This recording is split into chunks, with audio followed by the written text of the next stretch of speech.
So you walk into the gym, you're surrounded by all this equipment, and that one big question hits you. Where do I even start? It really can feel like you're just supposed to guess, but it doesn't have to be that way. Turns out, science has a real, actual answer for how much you should be lifting. It's the question, isn't it? You're there to get stronger, you want to see some progress, but you also, want to be safe about it. Do you go light? Do you go heavy? It's easy to get stuck just trying to figure out what's right. Well, here's the good news. The answer isn't some random guess you have to make. There is a structured, scientific way to figure out the perfect weight for you. It's a real number and you can find it. And the key to this whole thing is a concept called the repetition maximum, or just RM for short. This is pretty much the foundation of a system that's been getting results for decades called progressive resistance exercise. So, what in the world is a repetition maximum? Well, think of it like this. It's the absolute most weight you can lift for a certain number of reps with perfect form. That exact moment when you physically can't do one more rep correctly, that point of fatigue, that's the key. And this RM number is super practical for two main reasons. First, it gives you a solid baseline, a snapshot of where your strength is right now. And second, it tells you exactly what weight to load onto the bar for your workouts. It just takes all the guesswork out of the equation. Okay, but you should know there are kind of two different flavors of RM. You've got the famous 1 rep max or 1 RM. That's the absolute single heaviest lift you can possibly manage. It's a great test of your peak strength.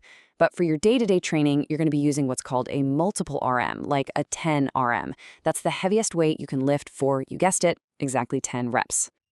All right, so how do you actually figure this number out without hurting yourself? Let's walk through the process because it's probably a lot more straightforward than you think. So first, just estimate a weight you feel like you can handle. Then, start doing the exercise, but focus on perfect, controlled form.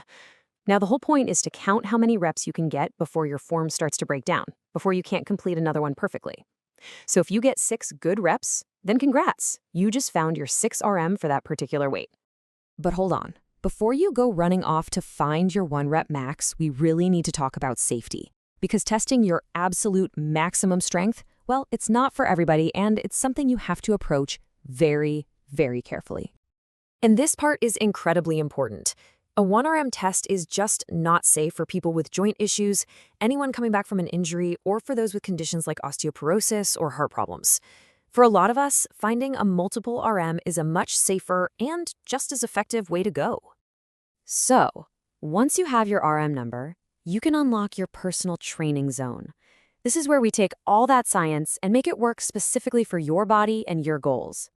Your training zone is really just a percentage of your 1 rep max. This little calculation turns your strength number into a precise starting weight. It makes sure you're challenging your muscles enough to actually grow, but without putting you at risk for injury. And the crucial thing is, that zone isn't one size fits all. It really depends on your experience.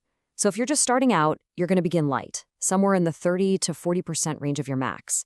If you're generally healthy but new to training, you're probably in that 40 to 70% sweet spot. And for the highly trained athletes out there, yeah, they're often pushing 80% or even higher. The big takeaway here is to start smart. Look, even if you feel strong, starting at a lower percentage, say 40 to 50%, is absolutely the safest bet. Why? Because it lets you nail down your form, and good form is always, always more important than lifting heavy, especially when you're starting out. Okay, so you've got your numbers, you've got your plan. Now let's dig into the why behind all of it. We need to look at what's actually happening inside your muscles when you lift. Let's talk about the science of muscle fatigue. You know that feeling when your muscles just kind of give out? That's not a bad thing, believe it or not. That's the goal.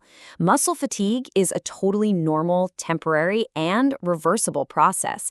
It's the signal from your body that you've challenged the muscle enough to make it adapt and grow stronger. So what's actually going on in there? Well, you can think about it in a couple of ways. On one hand, your muscles are literally running low on fuel and oxygen. But on the other hand, your own nervous system is hitting the brakes. It actually reduces the signals it sends to your muscles to protect you from injury. It's this really complex protective response that's basically saying, all right, that's enough work for now. And not all your muscle fibers are created equal. You have what are called slow twitch fibers, which are built for endurance. Think about a marathon runner's legs. And then you have fast twitch fibers, built for explosive power. Think about a sprinter's muscles. Heavy weightlifting primarily goes after those fast twitch fibers, and that's exactly why they get tired so quickly. See, your body is really smart. It knows to recruit the right fibers for whatever job you're asking it to do. And that feeling of fatigue during a hard set, that's just your fast twitch fibers telling you they've done their job. It's time to rest, recover, and let them rebuild so you can come back even stronger.